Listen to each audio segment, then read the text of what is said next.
여러분, 이 땅을 살아가는 모든 사람에게는 육신이나 영혼이 좋지 못할 때가 반드시 있습니다. 아니, 누구에게나 다 있습니다. 나는 없을 것 같고 또 저 사람은 없을 것 같아도 사실 그런 일은 없습니다. 우리가 살면서 다 경험하는 일입니다.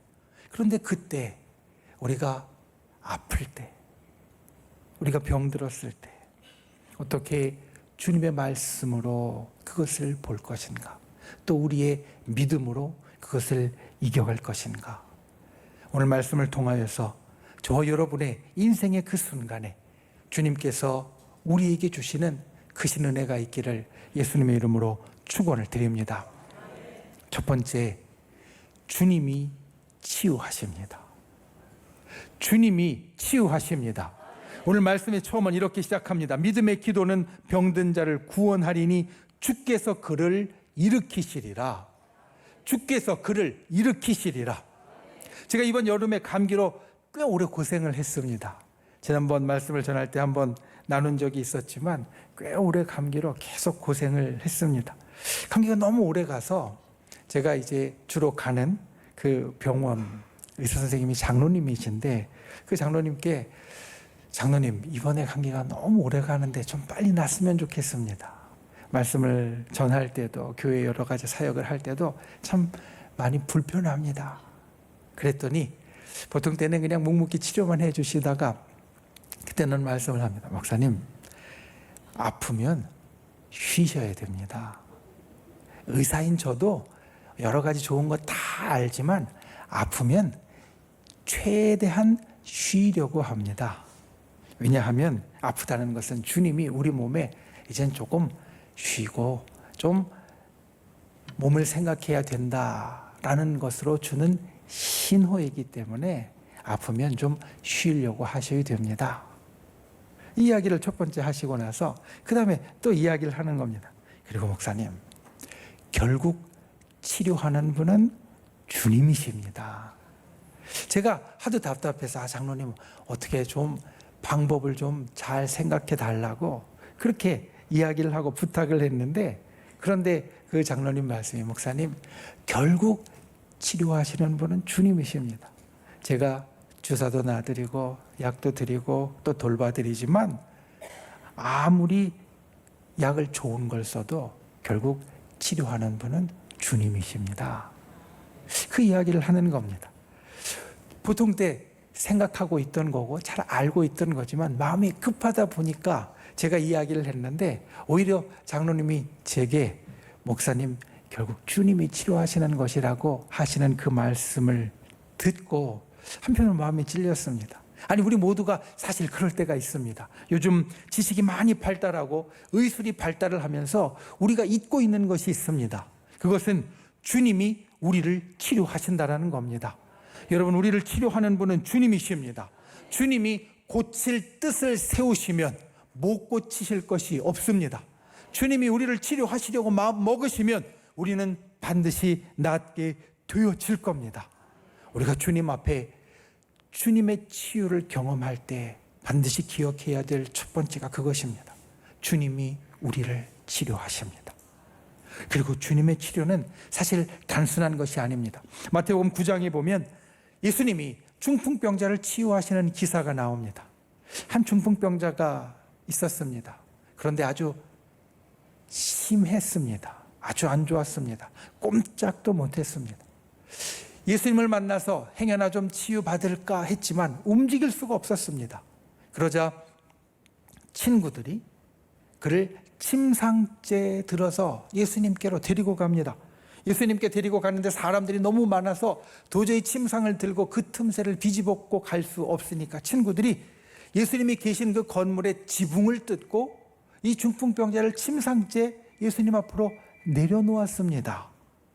예수님께서 그 중풍병자를 보고 첫 번째 이 말씀을 하십니다. 소자야, 내 죄사함을 받았느니라. 그런데 이 예수님의 말씀이 그 근처에 있었던 서기관들에게는 좀 불편했습니다. 아니, 저 예수님이라는 분이 누군데 죄를 사해 준다라고 이야기를 하시나? 그건 보통 사람이 할 수 있는 게 아닌데. 논쟁을 벌였습니다. 예수님이 말씀합니다. 생각해 보아라. 내 죄사함을 받았다라는 말과 내가 치료를 받았다라는 말과 어떤 게 더 쉽겠느냐? 예수님의 말뜻은 무엇이냐면 네가 치료함을 받았다라는 말이 더 쉽겠다라는 뜻입니다. 그리고 나서 예수님이 그 병자에게 두 번째로 이야기하십니다. 내 침상을 가지고 집으로 가라.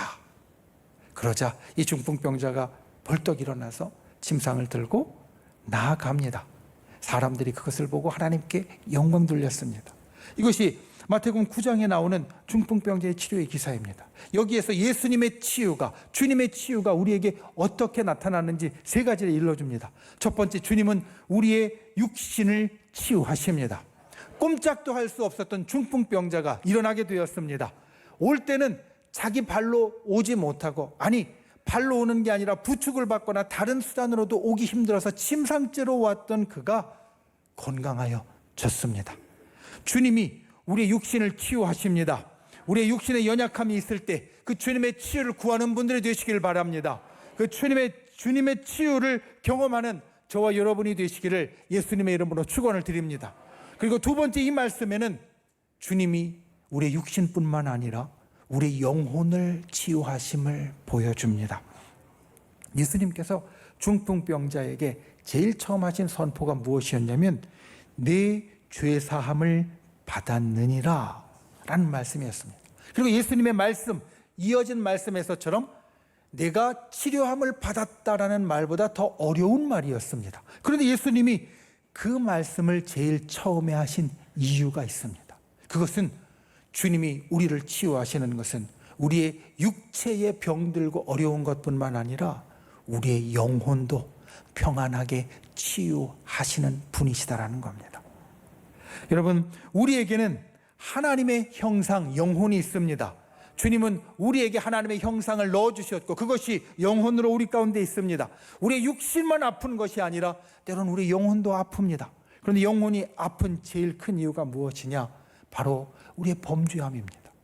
왜냐하면 하나님의 형상인 우리의 영혼은 하나님과 멀어지면 아프게 되어지는데 하나님과 멀어지는 제일 큰 이유가 바로 우리의 범죄함입니다. 하나님은 죄를 싫어하시고 죄로 가까이 할 수 없으신 분이기에 죄를 범한 그 영혼은 하나님과 멀어질 수밖에 없고 영혼의 평안이, 영혼의 건강이 지켜질 수 없다라는 겁니다.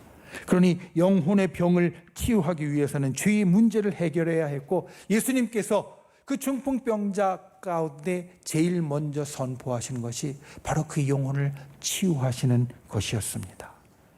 여러분, 우리의 영혼을 치유하시는 분이 바로 주님이십니다. 우리의 마음 가운데 때로 연약함과 부족함과 불편함과 그리고 평안함이 없을 때에 그것을 주님 앞에 내어놓는 분들이 되시기를 바랍니다. 오늘 이 중풍병자에게 내 죄사함을 받았느니라 라고 선언하시는 예수님의 영혼 치유의 역사가 저와 여러분의 삶에도 나타날 수 있기를 예수님의 이름으로 축원을 드립니다. 그리고 세 번째로 예수님은 인생을 치유하시는 분이십니다. 이 중풍병자의 인생, 소위 세상에서 하는 말로 하자면 망한 인생입니다. 이제는 아무것도 할 수 있는 것도 없고 사람이 도와주지 않으면 꼼짝도 할 수 없는, 아무것도 할 수 없는 인생입니다. 사람들이 다 불쌍히 여기고 그리고 사람들이 가까이 하려고 하지 않는 그러한 인생입니다. 그런데 그의 인생이 어떻게 바뀌었냐면 마지막에 이 마태복음 9장 말씀의 마지막에 중풍병자가 침상을 들고 걸어 나갈 때 사람들이 모두가 그로 인하여 하나님께 영광을 돌렸다라고 말합니다. 사실 그전에는 사람들이 피하고 싶은 사람이었을 겁니다. 그리고 사람들이 꺼리는 인생이었을 겁니다. 그런데 그의 인생이 어떤 인생이 되었느냐? 이제는 그를 생각하면 하나님께 영광 돌리고 괜찮다라고 생각되어지는 인생이 되어졌다라는 겁니다.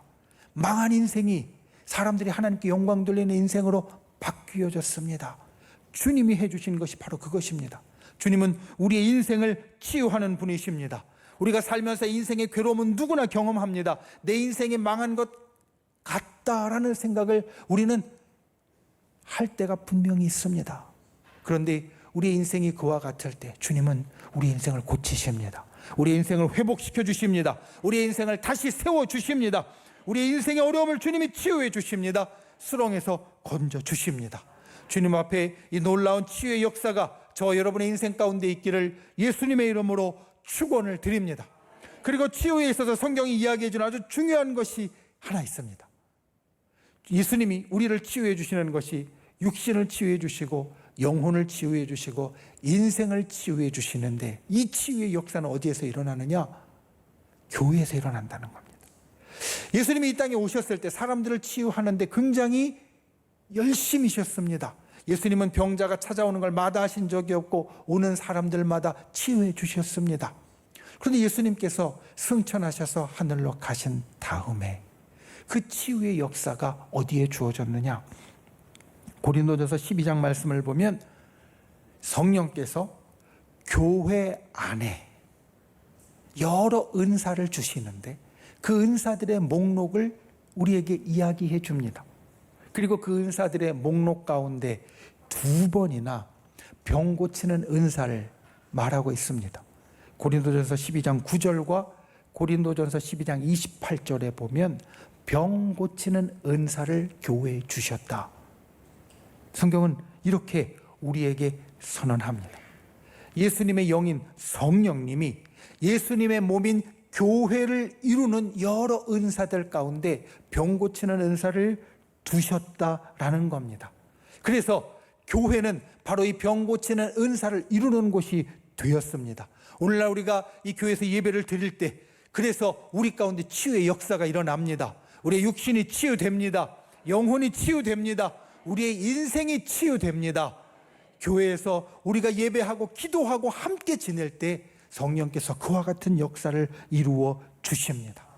저 여러분이 그것을 경험하는 놀라운 주의 백성이 되시기를, 주님의 치유를 경험하는 귀한 주의 백성이 되시기를 예수님의 이름으로 축원을 드립니다. 두 번째, 믿음의 기도와 의인의 간구가 역사합니다. 오늘 본문에서 제일 중요한 것, 주님이 우리를 치유하신다라는 것이라면 그 앞뒤에 주님의 치료와 함께 언급되어지는 것이 있습니다. 15절에 보면 믿음의 기도는 병든 자를 구원하리니 라고 말씀하고, 16절의 마지막에 보면 의인의 간구는 역사하는 힘이 크다. 주님이 우리를 치유하시는데 주님의 이 치유의 역사를 돕는 것, 이루는 것이 있습니다. 그것이 믿음의 기도와 의인의 간구입니다. 여러분, 기도는 우리에게 있어서 참 중요한 겁니다. 우리가 올 한 해 하나님을 경험하라라는 주제로 살아가고 있는데, 하나님을 경험하는 데 있어서 기도는 정말 중요합니다. 경험이라는 것을 그 사전의 뜻을 찾아보니까 이렇게 나옵니다. 실제로 해보거나 겪는 것, 또는 거기에서 얻은 지식이나 기능, 보고 듣고 느끼는 것이 이 경험의 핵심이다 라고 말합니다. 그러니까 경험은 뭐가 중요하냐면 실제로 보고 듣고 느끼는 것입니다. 우리가 사람을 경험한다는 것은 어떻게 이루어집니까? 그 사람과 소통하면서 이루어집니다. 그 사람과 때로는 말하고 그 사람과 함께 지내면서 우리는 그 사람을 경험합니다. 하나님과도 마찬가지입니다. 하나님을 경험하는 것은 그냥 이루어지는 것이 아니라 하나님과 소통하면서 이루어지는 겁니다. 그러니까 하나님과 소통하는 통로인 기도가 하나님을 경험하는 데 있어서 제일 중요한 것이 되어집니다. 기도를 통하여서 우리는 하나님과 소통하고 그 소통을 통하여서 우리는 하나님을 경험하는 인생이 되어진다는 겁니다. 여러분, 기도를 중요하게 여기는 분들이 되시기 바랍니다. 기도를 즐기는 분들이 되시기를 바랍니다. 우리가 겪는 모든 일들의 시작을 기도로 하는 분들이 되시기 바랍니다. 그 중심을 기도에 놓는 분들이 되시기를 바랍니다. 마침표를 기도로 찍는 분들이 되시기를 바랍니다. 그런데 이 기도 가운데 중요한 것은 믿음의 기도가 되어지는데, 어떤 기도가 믿음의 기도가 되어지는가? 야고보서 1장 6절에서 8절은 믿음의 기도에 대한 가르침을 우리에게 이렇게 줍니다. 오직 믿음으로 구하고 조금도 의심하지 말라. 의심하는 자는 마치 바람에 밀려 요동하는 바다 물결 같으니 이런 사람은 무엇이든지 주께 얻기를 생각하지 말라. 두 마음을 품어 모든 일에 정함이 없는 자로다. 그러니까 믿음이 있어야 우리가 주님께 얻는 자가 되고, 믿음이 없으면 기도해도 얻지 못하는 자가 된다는 말씀입니다. 그리고 믿음이 없는 자의 모습을 어떻게 이야기를 하냐면, 믿음이 없는 자는 의심하는 자이고, 믿음이 없는 자는 바다 물결에 요동하는 것처럼 흔들리는 자이고, 믿음이 없는 자는 두 마음을 품어서 정하지 못하는 자다. 여러분 생각해 보십시오. 우리가 기도를 한다고 할 때 이게 진짜 될까? 의심하거나, 아니면 마음이 이리저리 이걸 할까 저걸 할까 계속 흔들리거나, 또는 이쪽 저쪽 마음이 두 갈래로 갈라져서 싸우고 있으면 기도가 제대로 될 리 없습니다. 우리가 기도를 한다고 눈을 감고 앉아 있어도 우리가 의심을 하고 우리의 마음이 흔들리고 두 마음을 품으면 그 기도는 산으로 가는 기도가 될 것이지 제대로 된 기도가 되지 못할 것입니다. 그러니까 그런 기도는 주님께 무언가 얻는 기도가 되지 못한다는 겁니다. 그러면 얻는 기도는 어떤 기도냐? 이걸 반대로 생각하면 됩니다. 의심하지 않고 흔들리지 말고 두 마음이 아니라 한 마음을 품으면 이것이 믿음이 있는 기도고 응답받는 기도가 되어집니다. 여러분, 이와 같이 믿음의 기도를 드리는 분들이 되시기를 바랍니다. 의심하지 않는 분들 되시기 바랍니다. 흔들리지 않는 분들 되시기 바랍니다. 그리고 무엇보다 한 마음을 품어서 기도하는 분들이 되시기를 바랍니다. 그 기도는 반드시 주님께 얻는 기도가 되어질 겁니다. 그리고 오늘 말씀처럼 병든 자를 구원하는 기도가 되어집니다. 이와 같은 믿음의 기도를 하는 저와 여러분이 되시기를 예수님의 이름으로 축원을 드립니다. 그리고 의인의 간구가 힘이 있다라고 말합니다. 의인의 간구에서 중요한 것은 같이 붙어있는 말씀입니다. 16절 말씀을 보면 서로라는 말이 두 번 등장합니다.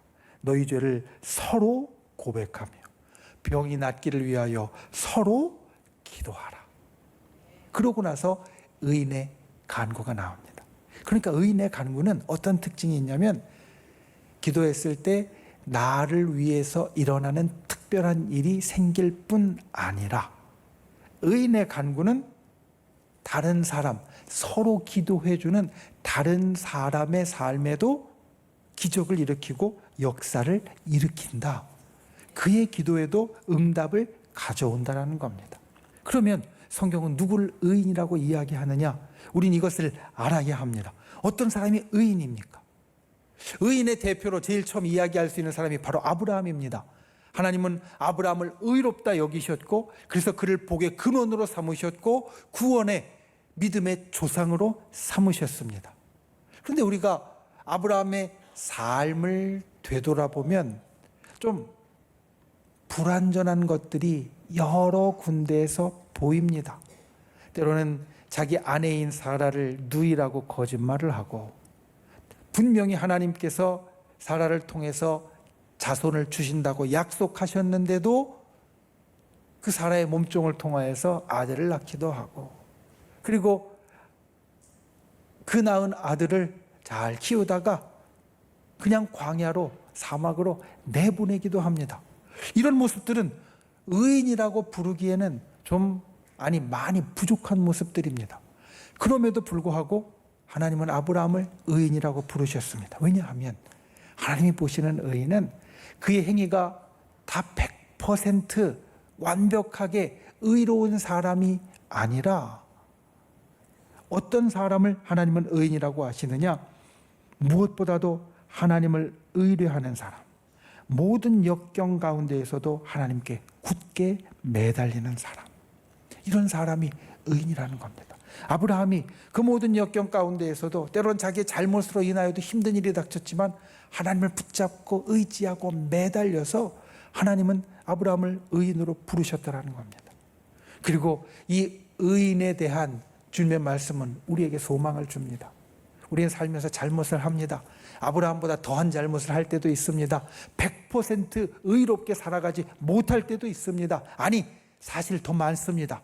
그럼에도 불구하고 우리는 의인으로 설 수 있다면 그것은 우리가 하나님을 의지하고 하나님을 붙잡고 하나님께 굳게 매달릴 때 그것이 일어나게 된다는 겁니다.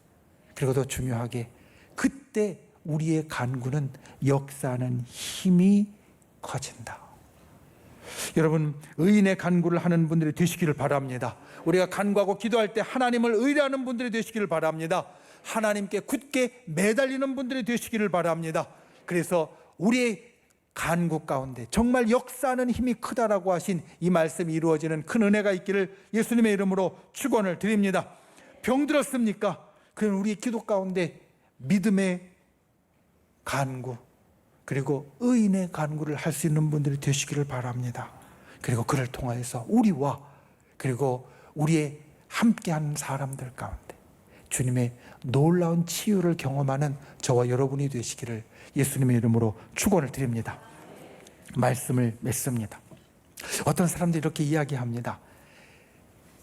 죄를 지어서 아픈 거야, 병이 들은 거야. 잘못해서 죄를 지어서 병의 고통을 당하고 있는 거야. 예수님 당시에도 그렇게 이야기하는 사람들이 있었습니다. 그런데 예수님은 그렇지 않다라고 선언합니다. 누가복음 13장 1절부터의 말씀을 보면 예수님은 죄와 병은 관련된 것이 아니다. 죄 때문에 병이 온 것이 아니다. 분명하게 선언합니다. 우리가 아픈 것, 때로는 병이 드는 것은 죄 때문에 그런 것은 아닙니다. 하지만 그 가운데 우리가 깨달아야 할 것이 있습니다. 우리가 갖가지 병을 통하여 아프게 되는 것은 아직도 우리가 죄와 죽음의 지배 아래 살고 있다는 것을 경험하는 겁니다. 그러니까 아픈 것을 통하여서 죽음에 가깝게 가는 것처럼 우리가 아프다는 것은 아직도 우리는 이 땅에 살아가는 인생으로서 죄와 죽음의 영향 아래 살고 있다는 것을 경험하게 하는 것이다 라는 겁니다.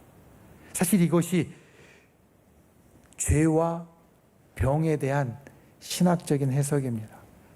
병이 죄로 인해서 생기는 것은 절대 아니지만 병이 든다는 것은 우리의 인생이 아직도 죄와 그리고 죽음의 지배 아래서 때로는 힘들다는 것을 우리에게 경험하도록 만드는 것이다. 그런데 여러분, 여기에서 우리가 생각해야 될 것이 있습니다. 여러분, 예수 그리스도의 십자가를 믿습니까? 십자가의 구원의 능력을 믿습니까? 우리가 부활과 영생을 얻은 것을 믿습니까?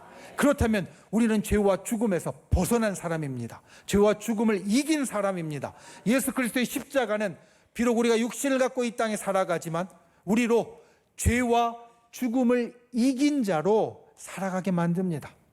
그리고 똑같이 적용하여서 죄와 죽음의 지배 아래 있는 것을 경험하게 하는 병 역시 주님이 우리에게 이기도록 하는 일이 되어집니다.